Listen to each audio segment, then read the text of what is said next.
the liquid of life, as vital as the air you breathe. Nowadays, most of us fetch and carry no more. Water is delivered to us where we need it, whenever we want it. Turn a faucet, and there is water, at any hour of the day or night. Water, blue gold. Without water, life cannot survive. Tonight we ask the tough questions. What would happen if you turned on the faucet and nothing came out? You don't think that could happen? Think again. Terrorism. Some say a tiny amount of bioagent could contaminate an entire city. What is our government doing to protect our most precious resource? What about the water that comes out of your faucet? Did you know that there could be stuff in there that could harm or even kill your kids? We're going to test for that tonight. And what about our liberal tree-hugging Democrats? What are they doing to ensure our crops are getting the essential water they need, water that will produce the food that we eat? In Central Valley, California, water is being diverted away from farmers so the environmentalists can protect the 3-inch fish. This is a case of fish over people, is it? And an OMG moment, we're questioning whether our short-sighted political leaders are selling our water right out from under us to close budget gaps. Even foreigners have been tapping our water. Disgraceful, brazen, and in some cases, downright corrupt. In the year 2001, $35 billion worth of bottled water was consumed worldwide. Today, bottled water costs more per gallon than gasoline. We, my friends, are the new oil barons. Okay, that was Hollywood. Let's talk reality now. How vulnerable is America's water supply? Is our most precious commodity being protected? Are we vulnerable to terrorist attacks that could literally cripple our usable water? Let's bring in CBN terrorism analyst Eric Stakelback, Pam Geller from AtlasShrugged.com, and Fox medical contributor Dr. Mark Siegel. I'm going to start with you, Eric. You've reported on this possibly, I guess, a bioterror threat before. Is that real? Is there a possibility of that?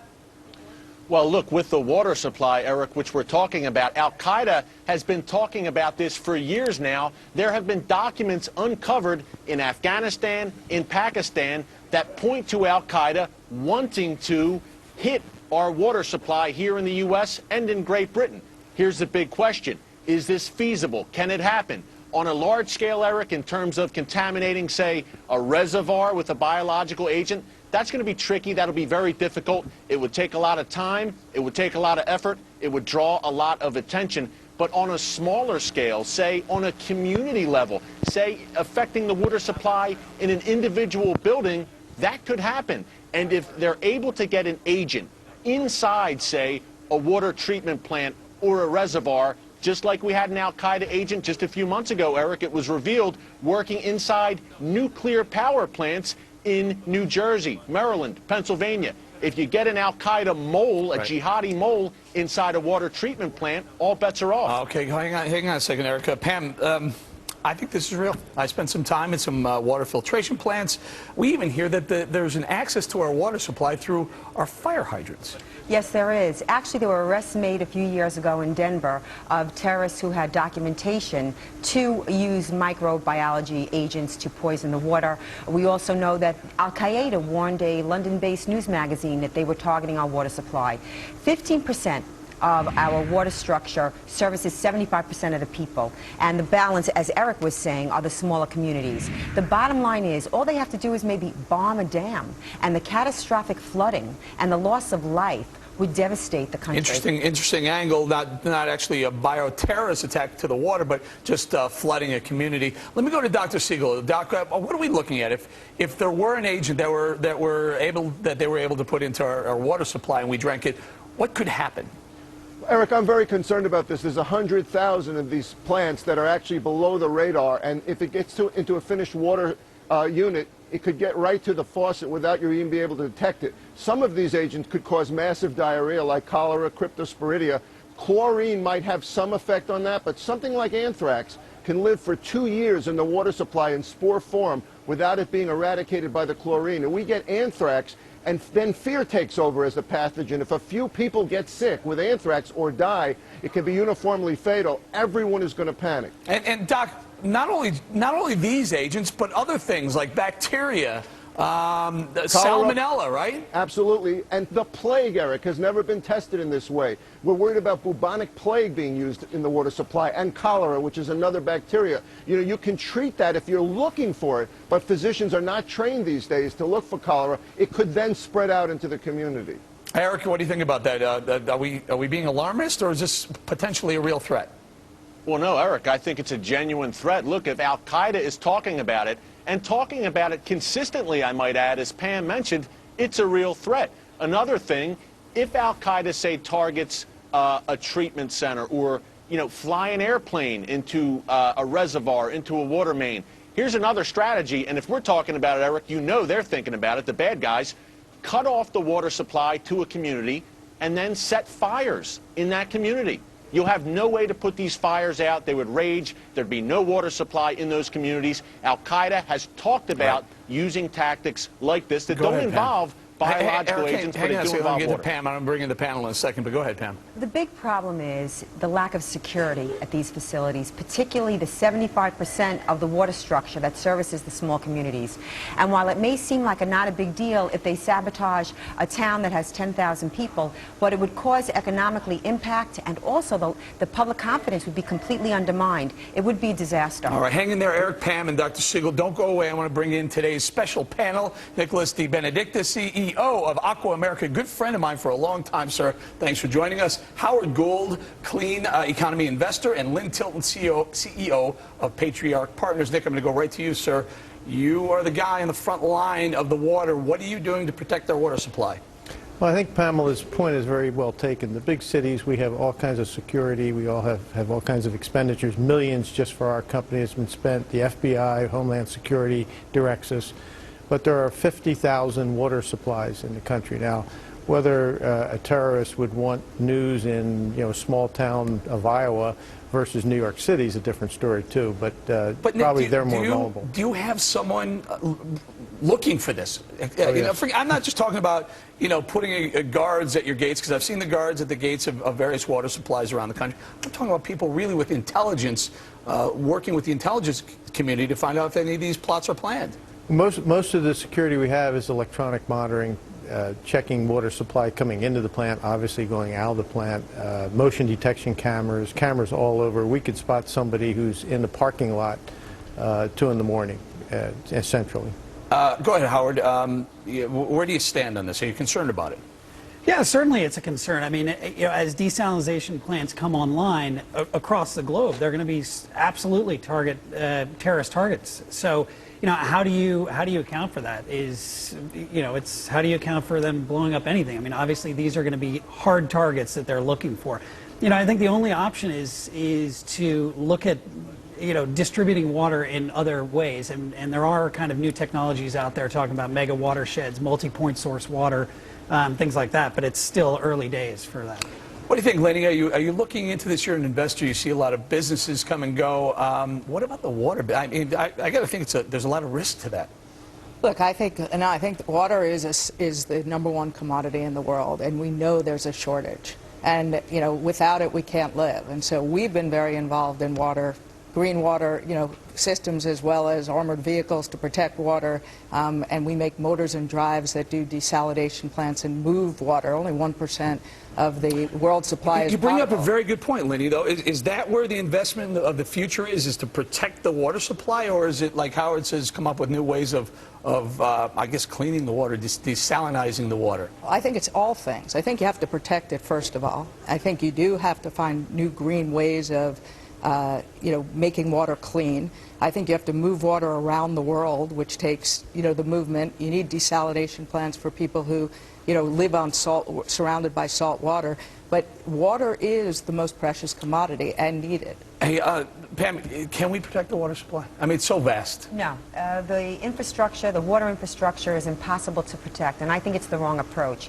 It's this hiding under the desk, waiting for the next attack. Clearly, you have to secure the borders. We know that Hezbollah is using the narco-transit borders in Mexico. We have to know who's coming into this country. I just don't think this defensive position, this crouching in a fetal position, is the way to address our mortal enemy. Go ahead, Eric. Is there a way to secure our water supply? No. The short answer is no. And let's not forget, at the end of the day, guys, this is psychological terrorism. We mentioned New York City or Iowa. Okay, contaminate the water supply in New York or contaminate it in a small town in Iowa. I would argue that if you contaminate the water supply in some small middle American communities, that's a pretty effective strategy for the terrorists because of the psychological, the paranoia it creates, and Al-Qaeda is moving to these smaller scale type attacks. Dr. Siegel, let me ask you this. Is there any way to protect ourselves? I mean, I remember the anthrax scares that were going on after 9/11. What was that, the drug we were all supposed to stock up on? Cipro, right. Cipro, right. Will that work? Is that helpful? That's helpful, but let's face it, if you actually get sick with one of these things, it's going to be very, very hard to catch up. Eric, I think of everything that's been said, the biggest defense is actually the larger plants. I mean, it's ironic that the Bioterrorism Act of 2002 only protects water supplies for more than 3,300 people, but the reality is that over 100,000 treatment plants in the United States are for the small communities. That's where we're going to see the attack. Treatment plants, sir. What about it, Nick? I mean, you operate reservoirs, right? Is that right? The bigger companies in the bigger areas have reservoirs, have large filtration plants. New York doesn't, by the way. New York doesn't filter their water. But the small towns usually use wells, so it's harder to contaminate a well. But I would say they're not as sophisticated in their treatment and or their security. All right, Eric Stakelback, we're going to say thank you to you. A little 3-inch fish called the Delta smelt has slithered its way onto the endangered species list in Central Valley, California, and the federal court has closed off water pumps to the farmers that irrigate their fields. Is Congress really choosing fish over people? Up next on the Fox Business Network, the power to prosper. By 2025, 1.8 billion people will live in countries or regions with absolute water scarcity. This means the world water wars will officially be on. So is America's blue gold at risk of being completely drained by foreign countries? Pam Geller, Piedad Ayala, Representative Nunes, and Dr. Peter Glick and the panel are back to weigh in. Where am I going to start here? Pam, you say it's okay. Go ahead, sell our water, which, frankly, I'm surprised you say that. Why? I'm a free market advocate. You're obviously a mixed economy kind of a guy. Very dangerous, slippery slope. No, Pam, here's the thing. Here's the thing. If you're a company and you develop a new technology, a new pen, great, sell it. I don't care. You're a private company, sell it. We have one body of water in this country, in the world, really. Why would we sell such a precious resource? Many of these companies are privately owned. They should be free to sell the water. There are new technologies being developed in Israel to desalinate water. Why can't the market move forward? Why can't sell the technology to desalinate the water, but don't sell the darn water? What about it, Congressman? Where am I? Am I wrong? Well, I think you have to look at, in the United States, we have a relatively safe water supply. And really our forefathers in this country, especially in California, which is arguably one of the driest areas, we actually have plenty of water here, and they were smart to build infrastructure to handle that. Our problem is the radical green environmental groups that want to take the water away and throw it out to the ocean. Now, there are other parts of the world, like the Middle East and such, that do have water shortages, but not in the United States. Okay, what about a radical green environmental group? Howard, what do you think? Throw it right in the ocean? I don't Divert it from our poor farmers? Right in the ocean, but I mean, the fact is that when we talk about selling it, why not? Unless we have infrastructure that we're utilizing that, unlike oil and natural gas and other things, this is a refreshing source. Yet we're using it faster than it can refresh. But in areas, there is plenty of water around there, and if people want to sell it, you know, we'll let them sell it under heavy regulatory constraints. I know I got Dr. Glick on my side. Doctor, what do you think? I'm right, aren't I? Don't sell our precious resource, sell the technology to make it cleaner? I think there's a lot of fantasy going on here. The truth is, water's a public good, water's an economic good. There is no free market for water. But we're not going to sell our water overseas because the truth is it costs too much to move it from here to someplace else. Panel here, every single one of you guys who say go ahead, sell the darn water. Who owns the water? Go ahead, Lenny. Who owns the water? Look, usually it's the municipalities or the states that own the water. Do they own anything, or is the people of the municipalities or the states that own the water? Well, it's always the people. It varies. I mean, that's what it was supposed to be. But the reality is, if we can provide jobs in an area where we have a replenishing water system where it can go so long as we don't need it, and we're providing jobs and money to that state to use. But it needs to be regulated. We're black and white in this country. Either it's government or it's business, or either it's, you know, environmentally pure or it's not. Are we great friends? Yes. You're wrong. You're absolutely wrong. Congressman, I got to ask you this. I'm going to go back to you, sir. If the people of Chicago, if Mayor Daley gets his way and he sells access to Lake Michigan, explain to me how the other towns and municipalities on Lake Michigan should sit by and let the water from the lake be sold to India or somewhere else, or Morgan Stanley for that matter.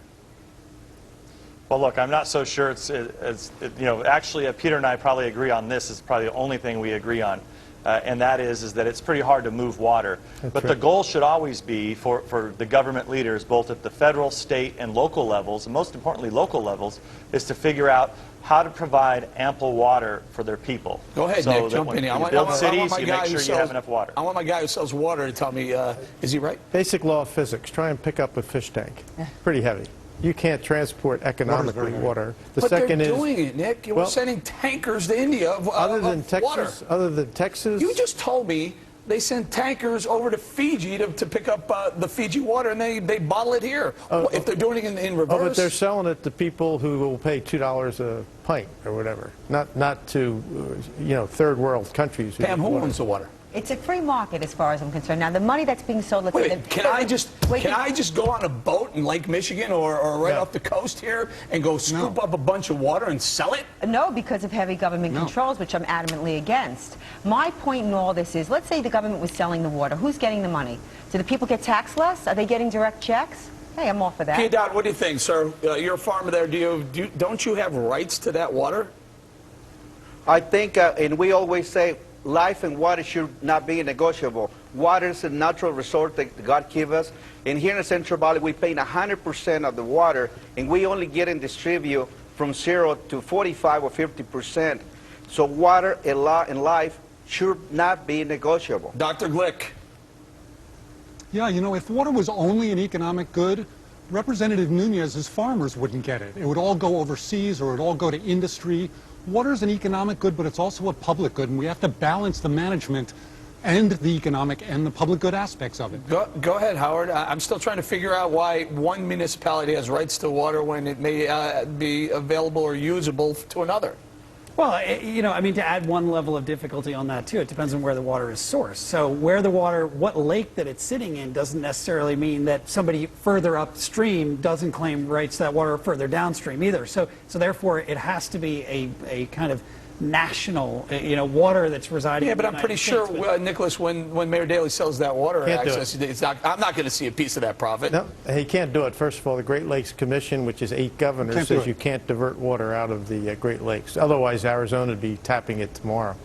Although Canada's talking about pipelining water into the United States. And what about the people in Canada who say they have a right to the water? And who gets that money? By the way, this is crazy. Water policy is huge, you guys. No, go ahead, sir. Go ahead. We have an agreement with Canada to share the Great Lakes. If there was no agreement, there would be this free-for-all. There would be this chaos in the world of water.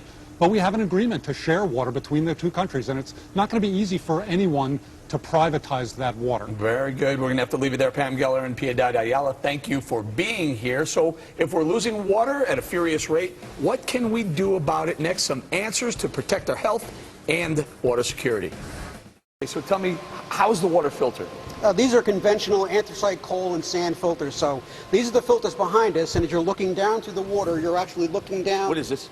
This is the anthracite coal, a layer of sand, layer of garnet, graded gravel, stone, and this is actually underneath. This is a tile under drain. And the water's dropped from top down. The water filters through this bed by gravity down through and then out into the clear And all rock. the sediments get collected in here? Collected on top of the anthracite coal. And then when we backwash, the water comes back up through, causes the anthracite coal to scrub itself. The dirty water goes off, we turn it back off, put it back into service, the water gets filtered through. That was part of my interview with American Water's Manager of Water Quality, Gary Matthews. Desalination is big business and may be the key to the future of our water supply. Take a look. In the Kingdom of Saudi Arabia, some might say the most precious commodity is not oil, but a resource many in the world take for granted, water. Civilization existed without oil, but no civilization could exist without water. In Saudi, the problem of water scarcity is acute. The Kingdom of Saudi Arabia is about the size of Texas, and they have a population of 40 million. They have no surface water, they have no rivers, they have no lakes. There were no rivers under the sand, and the Saudis turned to the sea instead, and desalination. Desalination plants can cost billions to build, but the kingdom has the cash and the energy to fuel them. Americans supplied the original technology, but the Koreans and others are now big players in the game, and all are learning from the Saudi experience. It's a growth industry. By 2025, the UN predicts 2/3 of the world's population will live in areas that are water stressed. There are growing concerns, however, about desalination, the fossil fuel it burns, the money it costs, and the adverse effects on marine life. Researchers like Professor Adil Sharif are working hard to address the downsides. He believes access to water will be the greatest challenge of this century. There might be wars in the region, for example, in the Middle East or elsewhere in the world around water. With 97% of the world's water locked up in oceans, there is a massive incentive for those in the business of desalination to keep working to get the technology perfect. And that was Fox News' Amy Kellogg. With the potential for a water shortage, contaminated water, and attacks on our water supply, what can we do towards our future? Environmentalist Alexandra Cousteau is back with us, along with Pacific Institute's Peter Glick, Dr. Peter Glick, and Representative Devin Nunes. I'm sorry, guys. Okay, Lenny, you said you build these plants. It's a big process. I mean, is it profitable? I mean, I hate to talk about people surviving on with profit, but what are you doing that for? Well, we have a company in Italy called Ansaldo Sistemi Industriali, which is almost 160 years old. It actually makes the motors and the variable drives to move water. And so we provide them and the automation to build these. But it's essential. I mean, in countries over in the Middle East, you must be able to cleanse and take the salt out of that water so that there's drinking water for people. So it's essential that we get the technology right, because it will be so important for the globe, for the future of clean water. Hey, Nick, I posed this question to Gary Matthews at the plant that actually supplies my water. I said, how does this work? You sell the water to the town I live in, and then the town charges me? Now, is this a profit center for towns? Oh, towns usually have an enterprise fund. They usually make money on the water, yeah, and then balance the police funds and everything else with it. On my water, so I get this monstrous water bill, and it's typically not going directly to Aqua America or American Water or whatever. Well, we usually own the whole system, so in towns we're in, we own it from start to finish. But some towns have their own water systems, and they make it a profit center. Oh, my goodness. All right, Howard, what about it? Desalination, is it a responsibility to, like, Lynn's a profiteer, though, but she says it's a responsibility. Absolutely, it's a responsibility. I mean, this is one of our ways that we're going to conquer this water issue. As you heard mentioned in there, 97% of it is salt water. The remaining percent, 2 of it's locked in ice. So we have 1% that's being used faster than we can refresh. Problem with desal, though, is it's heavy energy intensive. Heavy energy. And by its nature, it's at sea level. You're constantly pumping water uphill. Alexandra, go ahead. Well, look, I think desalination should be a last resort. The truth is we have natural systems in place that provide us with our water. We're plundering those resources, we're destroying those systems, and we're squandering the water we have. Our first line of defense should be efficiency and taking care of those systems before we resort to desalination. Go ahead, Congressman, do you have an opinion on this one? Well, I think you're getting a pretty good view of this socialist utopian view. Most people don't go into an area and build a home or plant a tree or start a farm unless there's water there. And where you see areas where they've been populating, they'll resort to things like desalination. But what you'll hear from extreme environmentalism, they're opposed to desalination plants, they're opposed to fossil fuels, they're opposed to nuclear power, they're opposed to anything. We're running out of time. Pam, I'm more worried about my farmers in California than I am outside of this country. Is that bad of me? The farmers in California, that is heinous. That is a political fraud. That ecology is a political fraud. That whole community is being starved by this idea. It goes to show you how far down the rabbit hole we've gotten. Dr. G, I'm sorry, Pammy. Dr. G, go ahead. Take me down, my friend. Well, first of all, desal is going to be part of our future, but it's going to be very expensive. It's never going to provide water for farmers because it's going to be too expensive.